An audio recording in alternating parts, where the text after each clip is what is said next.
do two things: laparoscopic general surgery or neurosurgery.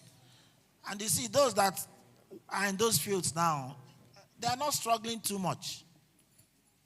Do you understand? They are not struggling. It's not like any field is particularly okay. But let me also tell you a story. When I was HOD, I wanted to get accreditation for surgery. We are looking for a general surgeon everywhere. We couldn't do what? Get. This was the time we were entering residence. This was something that looks like general surgery was what? Saturated, that you can never have a general surgeon anymore. So look through properly. Think through. But I think if I'm to advise, gradually go into minimally invasive specialties. Because people now want to brag that this surgery was done. They didn't break my head. They just went through the nose and the thing was brought out. Without knowing the nitty-gritties of the what? Of the surgery. Do you understand? So that is what I think you should prioritize. But let mentors guide you. Okay? Let mentors do what? Some people are blindly and unfortunately going into fields. Because many women in particular will tell you, I don't want to take calls. I don't want what to disturb me in the afternoon, in the evening. That is not how you choose a career path. There are many more things. Your parents did not send you to school to go and be sitting at home. Is that why they sent you to school? In which first class na school, which I had in the jet, or anything. So think twice. Be guided by your mentors.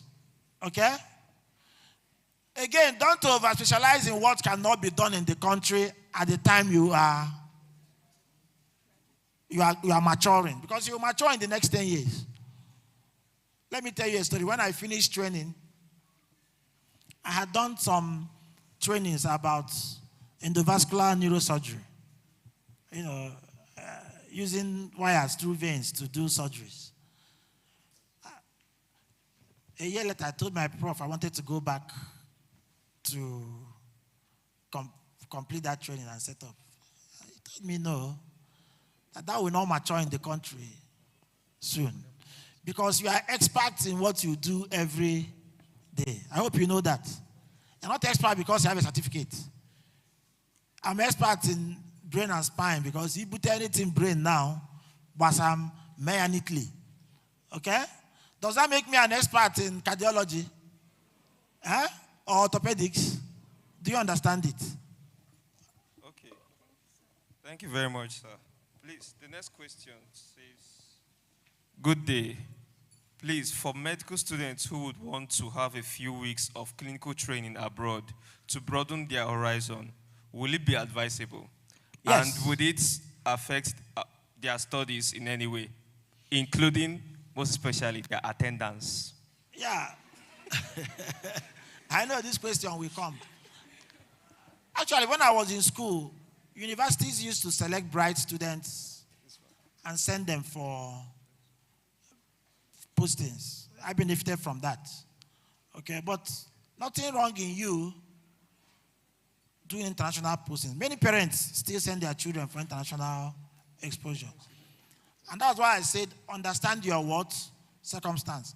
If your mom had been taking you to America on holiday every year, and everything has been planned out, they've even met a doctor who lives there, who is a consultant there, who can recommend you for residency. What is keeping you in Nigeria? Nothing, no. The one I don't subscribe to is the one of no plan.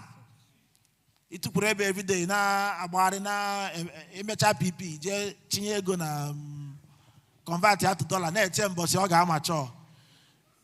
10 years time, we are still in that what? And if this unlock it, what unwanted pregnancy, your career is finished. Jirega no one, everything will go. Then attendance matter. Attendance is 75%. You know what that means? You can be out of lecture 25 times out of 100. And school will still allow you to write exam. Why is it a difficult thing? So if you know you have to do rotation abroad, deliberately, a 100 lectures, I will be away for 6 weeks or 2 months. I attend all the ones before Guinea, before travel, isn't it? And then Onyemu will also try and get the provost of the college to do what? Endorse. Oh, I'm traveling. Letter through HOD, through dean, through provost, to the vice chancellor, if it's necessary, that I will be away, evidence of the posting and so on. So if per chance, maybe 1 or 2 lectures kept you off that mark, you can be what? Considered. The essence of this attendance is not because you cannot pass the exam, but people don't want you to go to exam with the evidence that you're not well prepared for exam.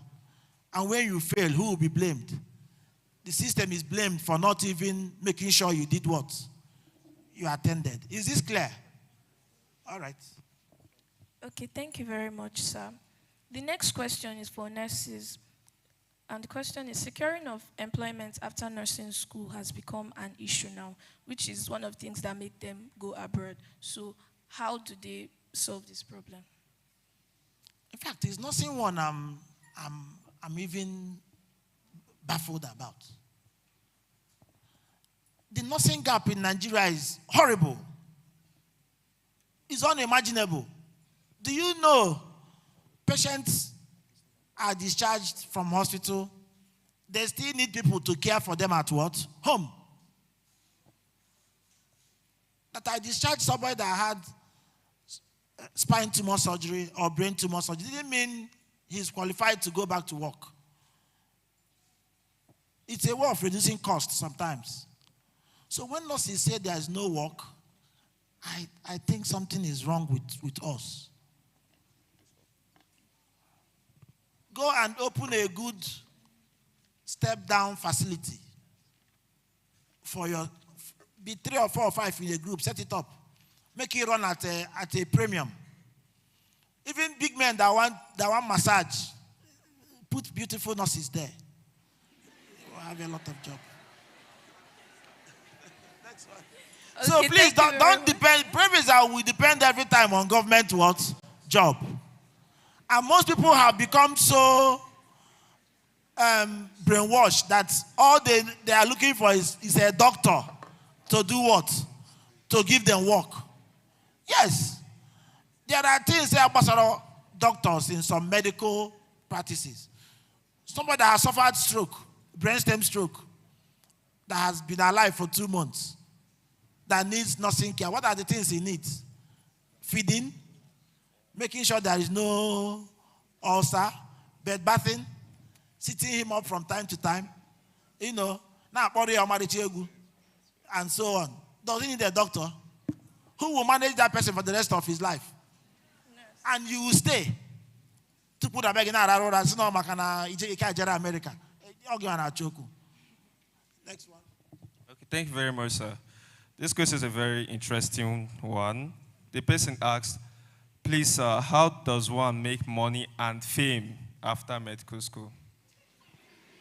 Okay, I didn't reach there in the slide because I felt some of the things in the lecture were not for your level. Unfortunately, medicine is even where you make a lot of fame. As far as you are humble. What puts people off is good afternoon, sir. Our treasurer ruler is here now.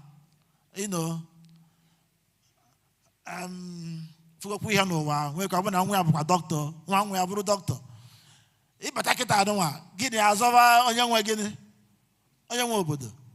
Isn't it what some people do? Go doctor. If I knows of police, get a police a bamba. Isn't it? So that becomes a negative what? Fame. And when somebody wants to rubbish you, the person can effectively do what? So medicine is a noble profession that naturally, if you comport yourself, do things within limits, fame will come. And fame about money. That's the mistake most of us make. We think it's by throwing money around that he become famous. Huh?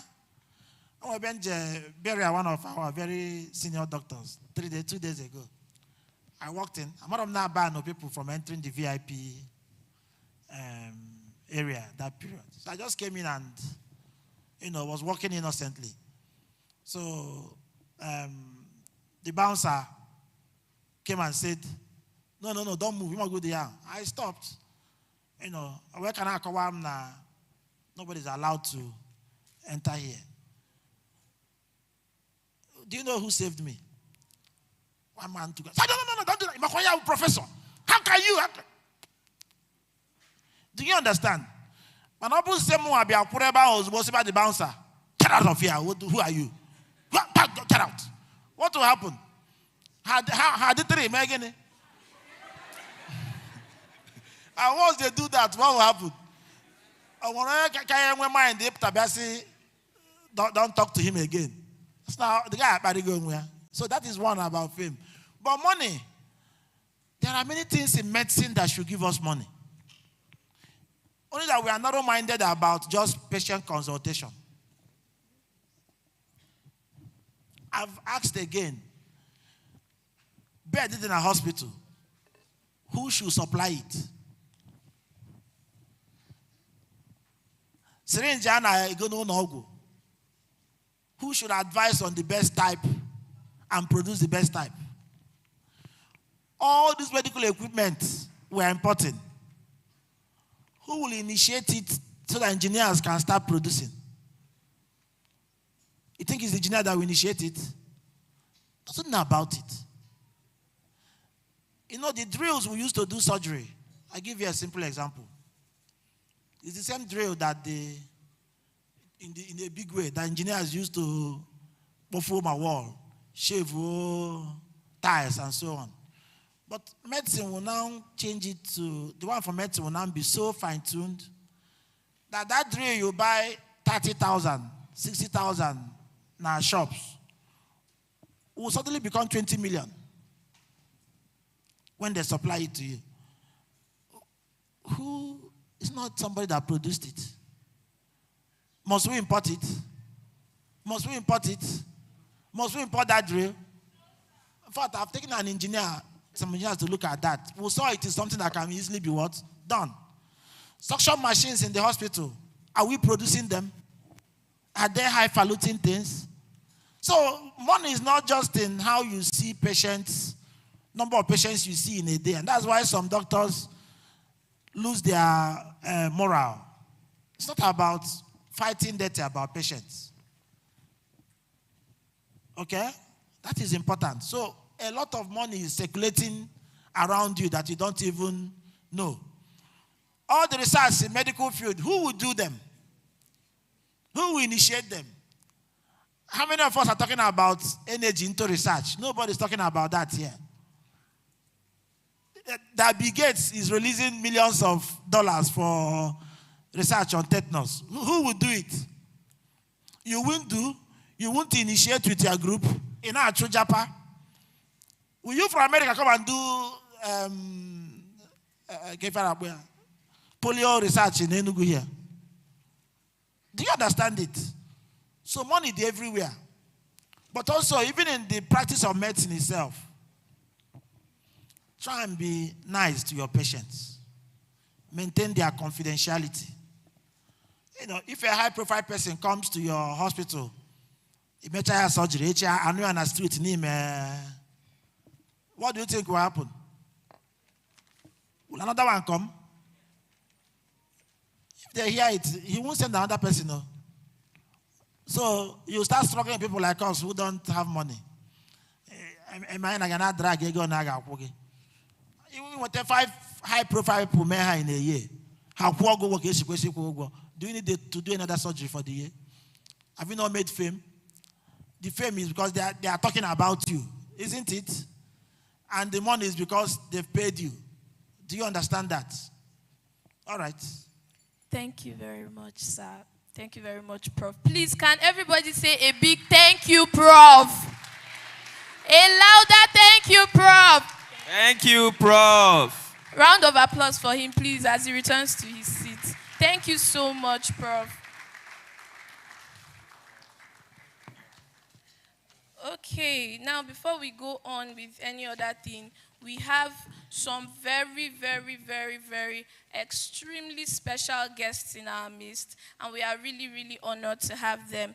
Can you please keep clapping? Start clapping. Just start keep clapping, on clapping start because start clapping. hey. As we make welcome the special advisor to the governor on sustainable development goals, Honorable Opalama Onye, represented by Barrister Charles Egu. Put your hands together, please. Okay, next up we have a tech guy in our midst. A tech professional. Everybody's looking. Where is the countdown? We have the founder of Build Up AI, Sir Chibike Agwene. Please put your hands together for him. Our AI is going to be next generation.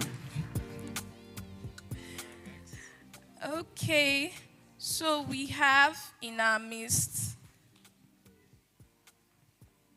you must have seen someone dressed in royalty, right? Oh, Lord. You must have seen someone dressed in royalty, right? Our king. So we have in our midst His Royal Highness Igwe Engineer Ikechukwu. Put your hands together for him. And His Royal Highness Prince Zeus. Our very own. Our very own. Okay. Welcome you here, sir. Okay. We also have in our midst our emeritus president, SUG president of Enugu State University of Science and Technology, Right Comrade Chiagozie Ezenwaji. Please put your hands together. Agozie Joy is here. Joy. Thank you. So we also have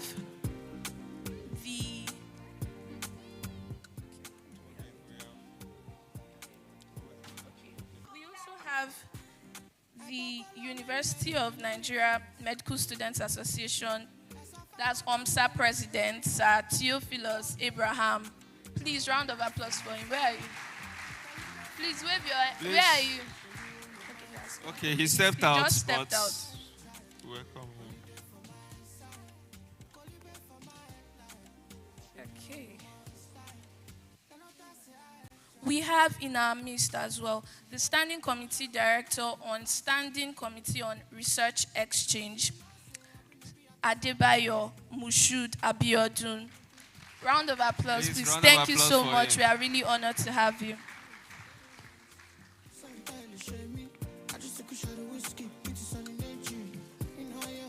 Okay, now we have one woman who is very dear to our heart, mother of our MSA president, Mrs. Agocha Charity. Thank you so much for coming, ma'am. Thank you, mommy. Welcome, mommy. Thank you so much. So, before we go on with any other thing, we will have like 5 minutes of entertainment. Who likes music? Okay, people don't like music. It's airtime they want. It's airtime you want. Now, wow. So we'll have 5 minutes of entertainment from a very talented guy, a very talented saxophonist. Please make welcome with your round of applause as he mounts the stage. Please put your hands together for the saxophonist.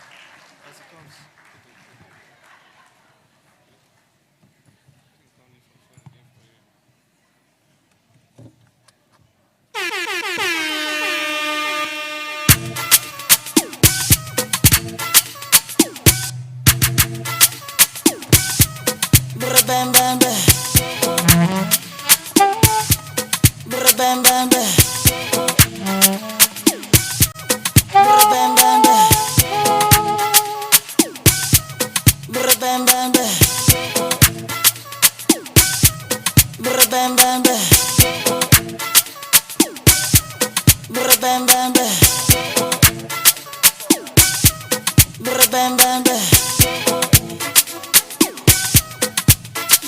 We just dancing, know. Oh, oh, what I feel in my heart is true. What you see in my eyes, boo, is your cool. Totally, baby, I'm falling for you. In the head of my heart and body, I wanna dance for you, yeah. I wanna dance for you, baby. I wanna dance for you, yeah. See, it's very strong, it's very strong, very strong,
DJ ST, baby.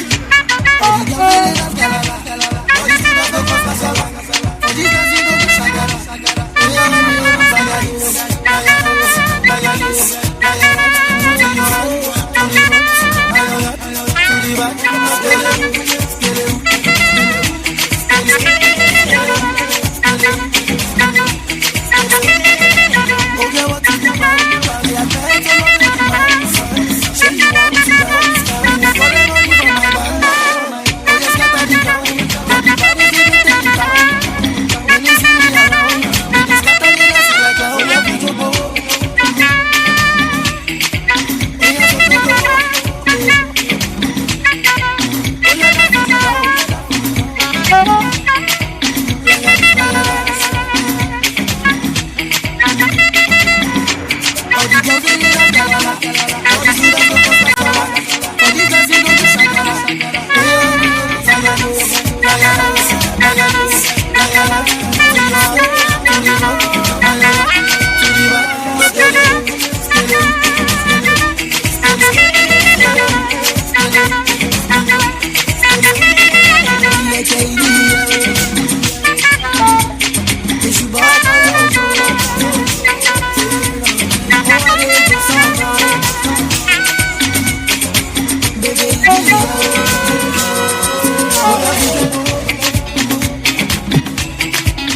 Put that thing back.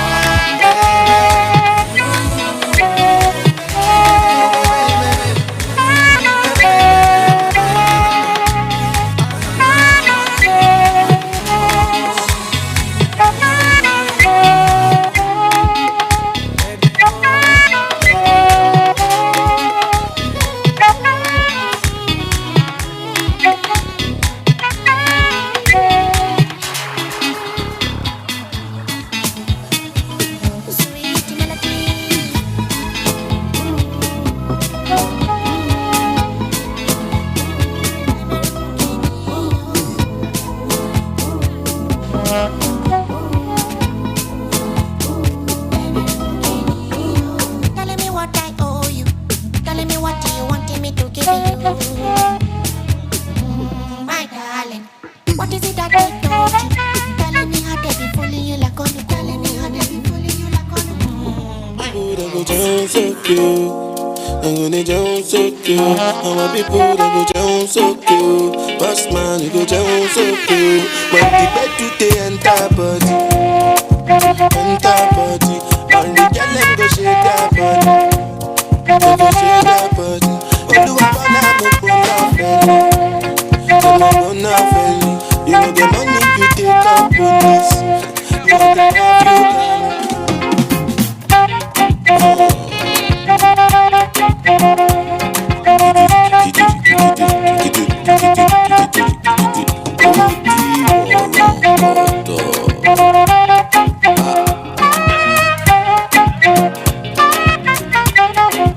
I say I did this, I know now. But I just pay you to money, you supposed to know, say me not for you come back. So my baby make you no go dollar. When the baby they enter body, and the girl them go shake their body, they go shake their body. Oh, the mama go no felly, they no go no felly. You know the money you take up please, you know they love you money. As I they sing, they feel the pulse. Look at the people jump around, make you they listen well because I know you shout. No joking around. Listen, look at tell you what it's all about. I know you tell you I see what I ain't the coconut. You sit down inside boss, you say you be boss. Oh yeah, look da da da, look da da. Since you not picking with the para with the ga ga ga. Kilo shell ba ba. Oh look da da da, look da da da. Since you not picking with the para with the ga ga ga. Kilo shell ba ba ba. When the baby they enter body, enter body, and the girl them go shake their body, go shake their body. Oh you wanna go now, go now, go now. You know the money you take up please, now they love you gone.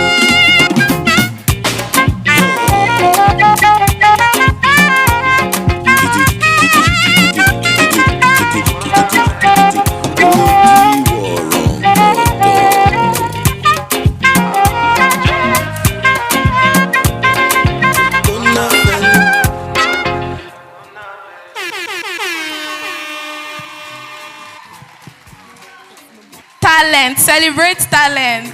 I swear, oh. How the guy take do I don't know, but that was A lot. amazing. That's That was so amazing. good. So we're going to start something. We're going to introduce something in this place. If I say Coal City, everybody should say Valhalla. Is that clear? Coal City. Coal City. Coal City. Thank you. Thank you very much. We'll do it again when we feel like your energy is low. As well. So, my bad.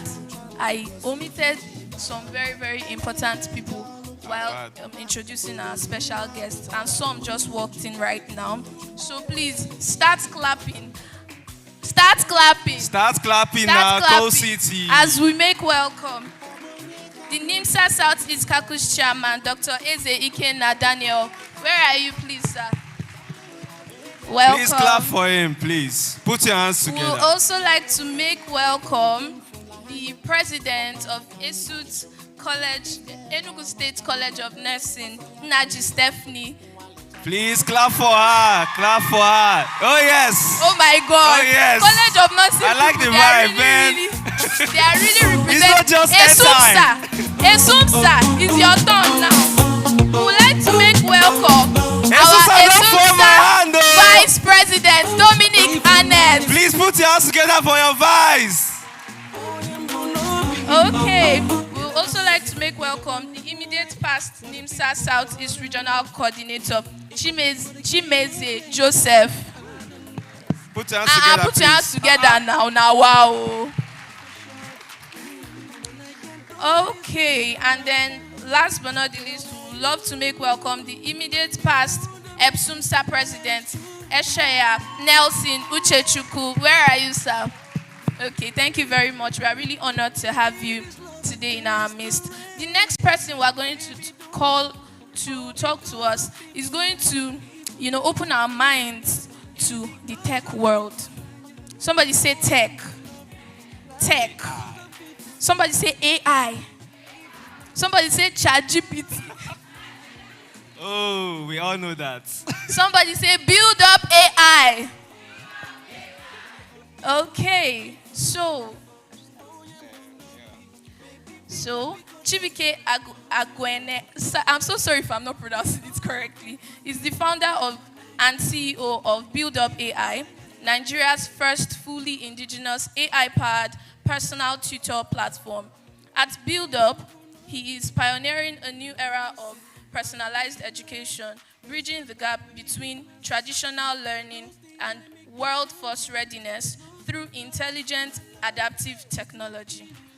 He holds a Bachelor of Science degree in Computer Science and is an alumnus of Lagos Business School Senior Management Program.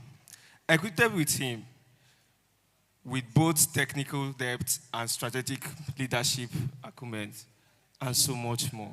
Please. Now, his work continues to inspire a new generation of founders, educators, and technologists across the continent, which I feel we will be part after now. Now, please, can you make welcome as he comes to talk to us? Can you make welcome? Please, thank you so much, sir. Please don't stop till he's here. Don't stop. Don't stop. Don't stop. Keep on going. Don't stop.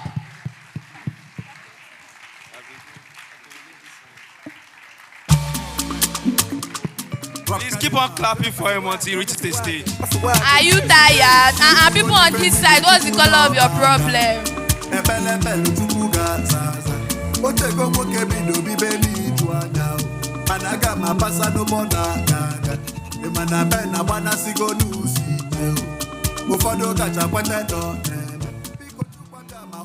Thank you very much for that wonderful introduction.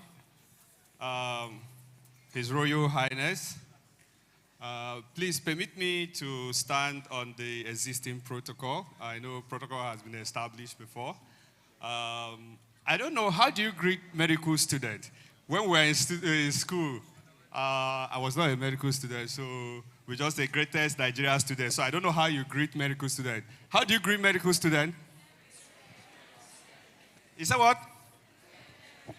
Okay. So the same greatest Nigerian student. Okay, my name is Chibike Agwene. I'm the CEO of Build Up AI.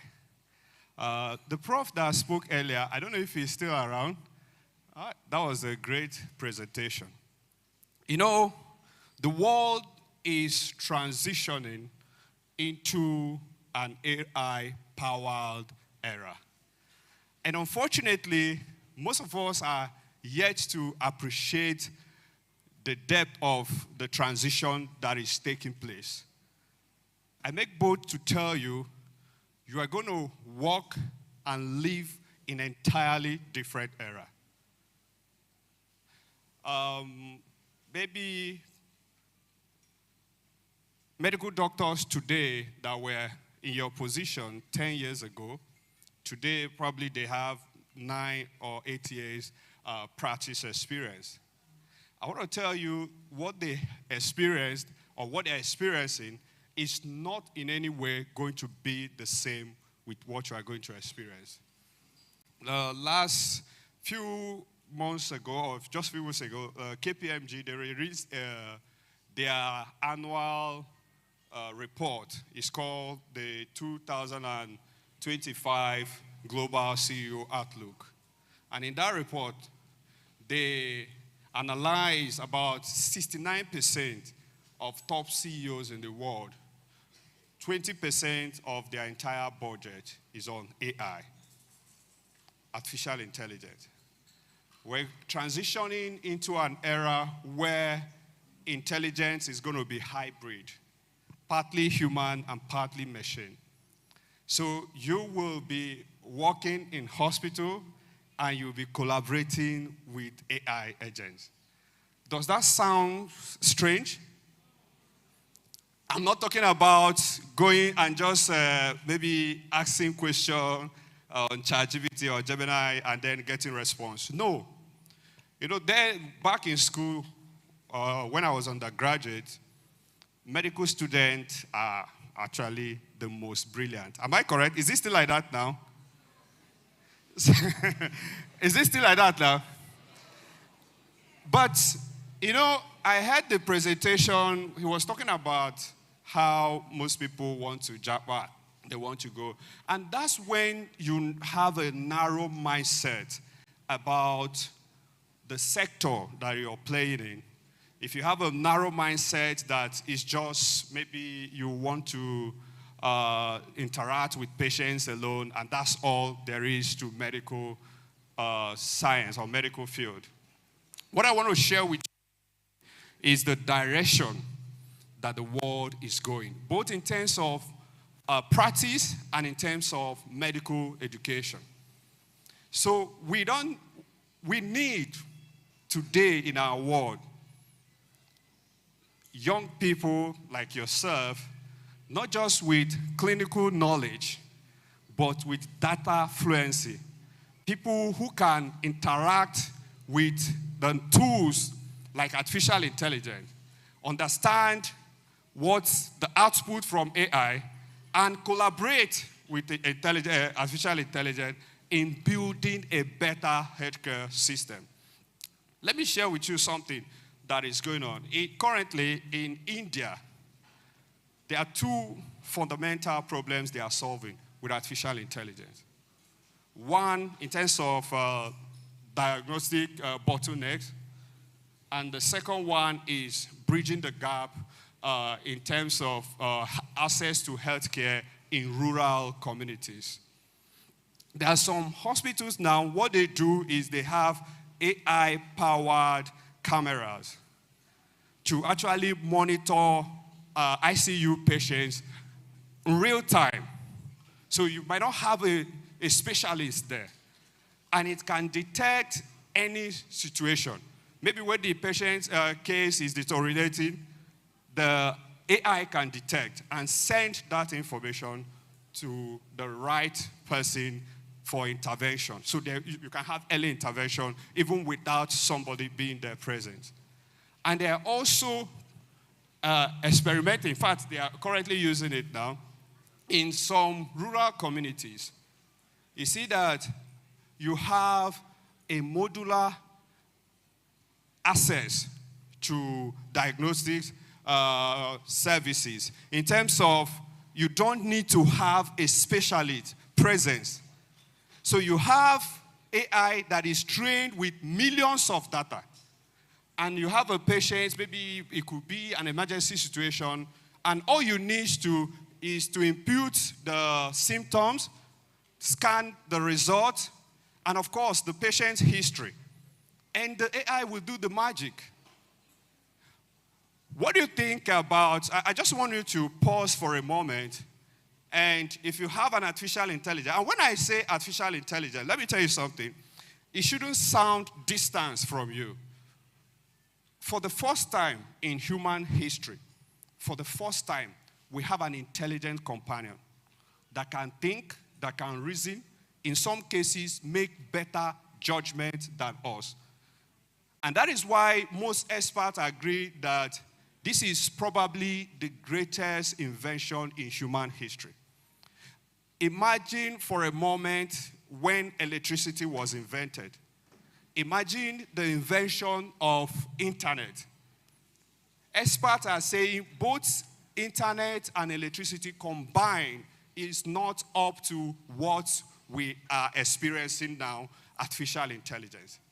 But if you are doing anything today and AI is not part of it, you are living in the past because that's not the world you are going to experience. In Qatar, for example, medical students, they are using artificial intelligence and combined with visual reality to create simulations for students. So you can practice surgery in a simulated environment even before you have that physical experience. So that means you can have hundreds of cases that you can actually practice before you have the physical experience. That's what is happening today. That's what is happening in our world. So we can't live in the past because the world is moving forward. And they are not waiting for us. They're not waiting for us. So let me tell you something. The professor that made the presentation, he was talking about the opportunities that exist. Let me tell you, I studied computer science, and we are building so many things around artificial intelligence. But there is nothing we can do that will be groundbreaking in health sector without you. Because we don't understand the value chain. So that means that we need more than medical doctors that can practice. We need medical thinkers. We need innovators. You can collaborate with people like us that works in the tech space, and you can build a billion-dollar company. Health sector plays in fact, probably the most significant role in any society. But what is the breakthrough innovation that we are bringing to that system? You know why it's not happening? Because medical students like you are focused exclusively on practicing patients, interaction with patients. You don't think about how do you solve problem along the value chain across medical system. There are so many problems, even in terms of emergency response. You can use artificial intelligence in a simulated environment to simulate maybe for trauma patients, maybe their accident victims. You can simulate that hundreds of times before it happens real life. There are many people that have lost their life because of what? Response, emergency response. You don't wait until what technology has enabled us to do is that instead of you waiting for 100 years, 10 years practice to get that first-hand experience, you can get it in a simulated environment. And you become expert. But I cannot do that alone, or we as a technology, because we don't understand the sector.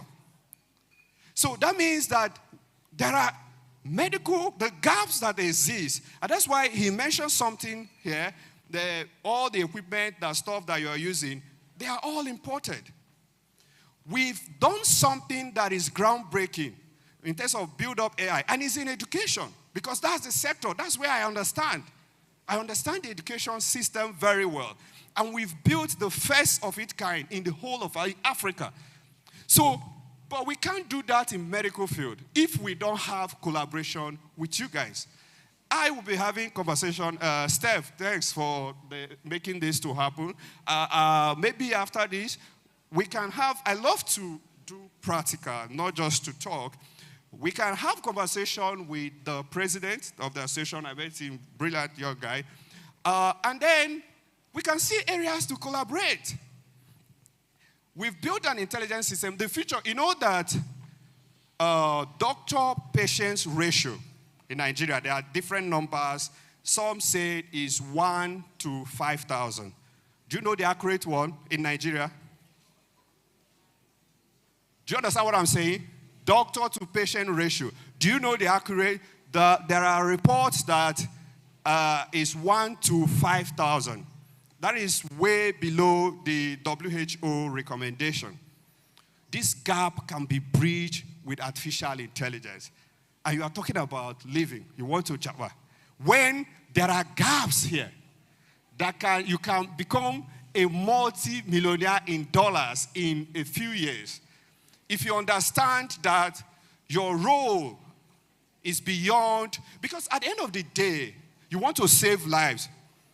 There are people, there was a case, I don't want to mention the hospital. Somebody wrote recently that lost the sister. And they were running, before they could get an ambulance service and all that, it was already late. Okay, it was already late. And they lost that person. That means there are gaps there. If you want to save life, it's not only when you want to prescribe, but even in terms of prescription, AI can now assist you to do that better and faster. That's what this is all about. So I want you to do not limit your intelligence. Do not limit what you have the capacity or the potential to do. We are transitioning. It's not a question of if. It's a question is what is happening. We are transitioning into an AI-powered era. And there's nothing anybody can do about it. So all you can do is to say, how do I leverage on this? Can I rethink? Please, you permit me to do something before I stop. And what I want to do is just two people. I will not tell you what I will do, the reward I will give them. Across the value chain in the medical field, you must have AI is about understanding that we have an intelligent companion that can think. So you can train an AI with millions of case files, right? And then that means it can now assist you. On the fly, can you think of a significant problem across the medical value chain that you think that intervention of AI in Nigeria can solve? Please, just a show of hand. I just want to switch your mind from just patient's interaction to something else, to know, so that you can know there are opportunities for you. Is there anybody just... These are the brilliant students that in our own era, you guys were the most brilliant too. Maybe it has changed though. Has it changed? So, okay, somebody here. Please, do we have another mic? You say what? Okay, the question. I said, can you think of a problem? Because even though you are a medical student, I believe that you understand that sector and what happens.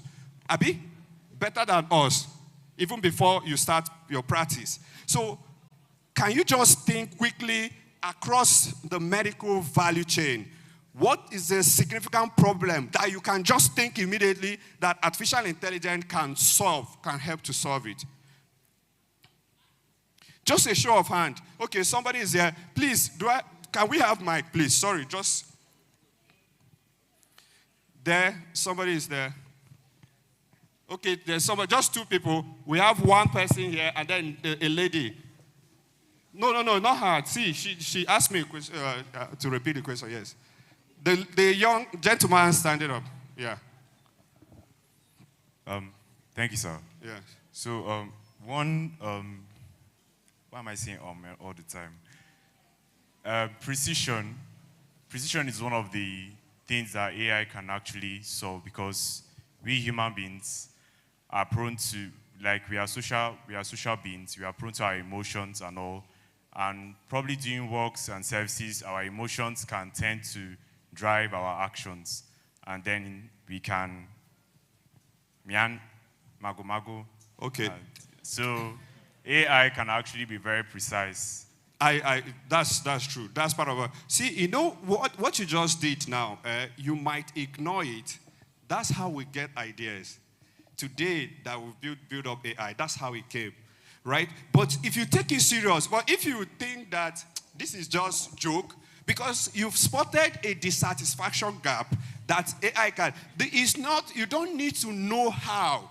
That's where collaboration comes in. And that's what I'm here to do, right? That's where the collaboration comes in. So tech collaborating with people that understand the medical field to solve the problems. That is the only way we as Africa will stop being consumers of technology and become exporter of different solutions. So the last person, please. There's a young lady there.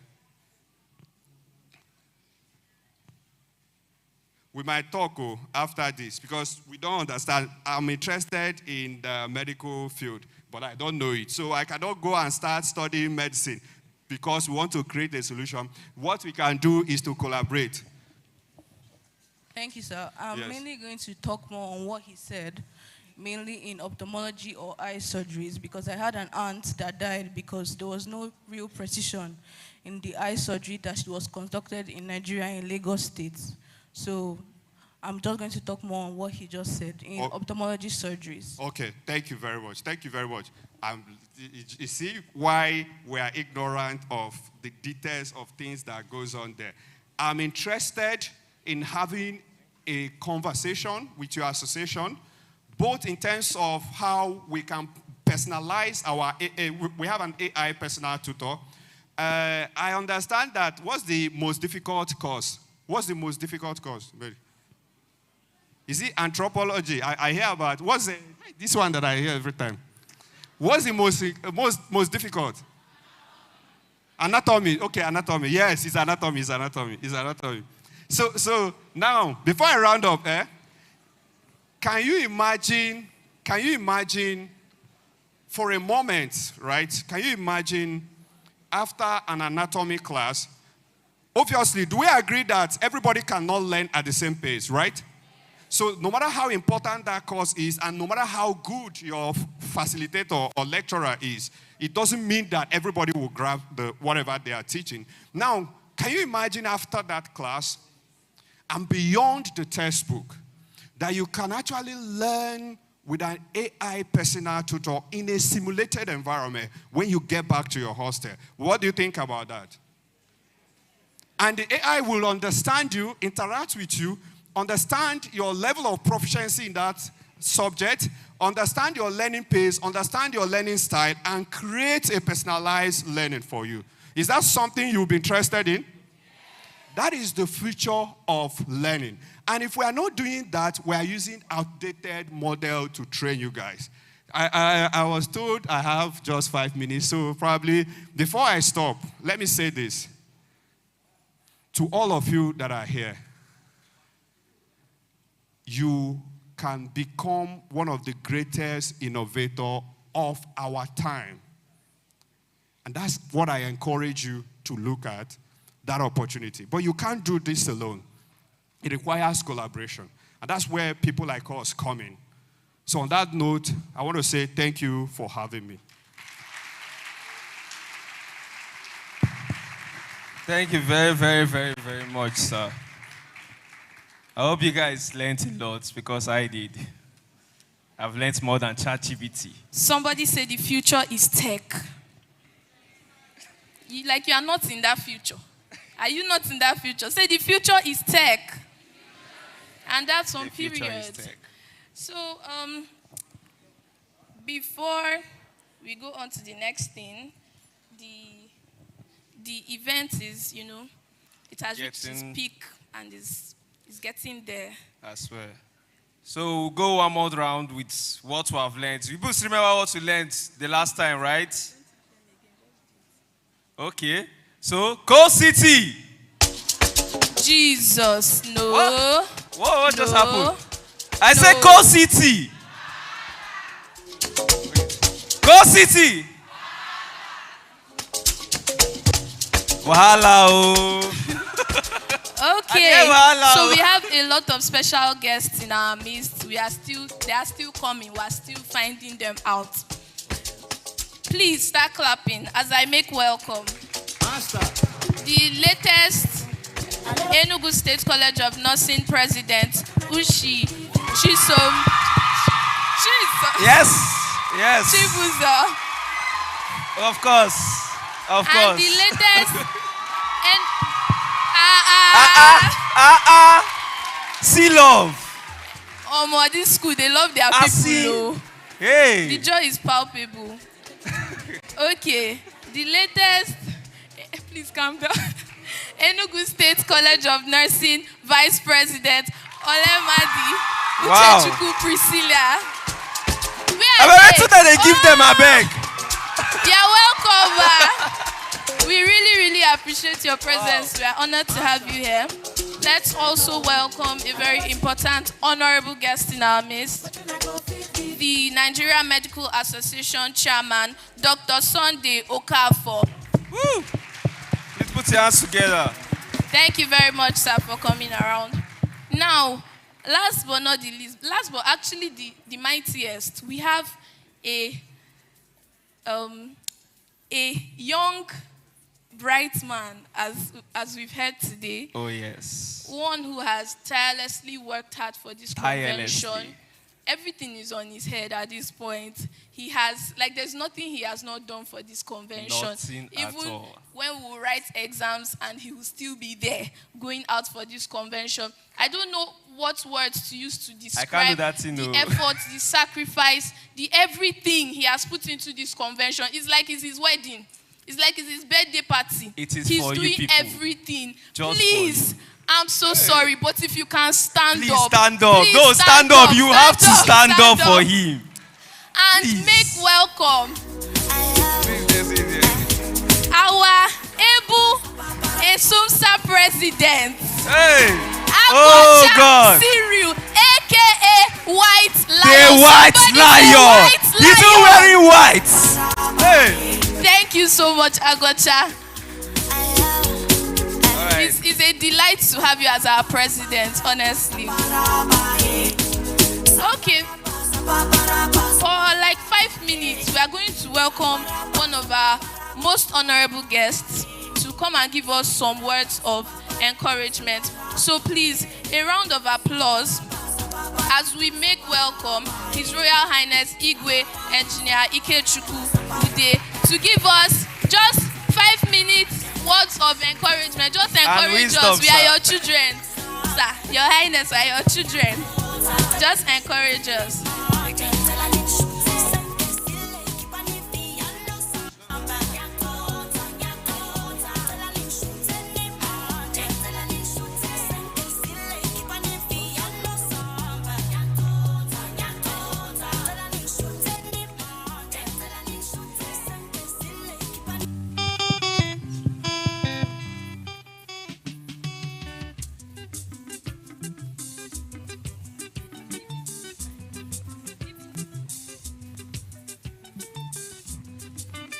Introduction has been made, so I just want to say something. In the sense that when this invitation for this symposium was given to me, the theme was collaboration with other sectors. I think that's what, when you are present, visited my palace, that's what actually stimulated my intention, my to attend. Today I've listened to the first, although I came in late, the first lecturer, Professor Ndubisi, and then this second lecturer, incidentally talking about AI. Yes, my background, I'm an engineer, a civil engineer, a fellow for that matter, retired and everything. I've seen it all as regards this. But now what we are now experiencing within the field of professionalism is AI. It's no more theory and analysis, engineering analysis as we normally taught then. Computer AI is now taking over. We made the AutoCAD design and all those things. Even the biomedicals. So what am I saying in essence is that medical field, just like what the last lecturer said, you are the one to talk about your field and then collaborate with other professionals to help you out, because you can't do the design of those machines. But if we are to actually narrate your challenges we are facing in order to solve mankind, especially something that has to do with health, you have to collaborate with other professionals. Say it, and they will take the challenge and then take you people to the next level. Don't narrow your mind to only treating human beings, because there's a lot to learn. I remember those days I was taking my wife to a hospital, I think a provost then. He was then the provost of the College of Medicine, UNEC. He don't have signboard in his clinic. I said, Prof, why can't you place signboard so that people will know exactly what you are doing? You see, what the man was doing then was a specialized something. He was doing sex selection and also something of that nature. So he has the machine. He said, I don't put signboard. Patients look for me, not for me to look for them. But people are coming from Lagos everywhere. So he was using machine, and I asked him, who designed this machine? He told me, product here. And the product has done their designing, but he's the one using it. So don't narrow your mind. Collaborate with other disciplines so that you can advance mankind, because the challenges are there. There's a lot of operations that are being done manually that's supposed to use AI. Narrow it, simulate it as what the lecturer has told you. You can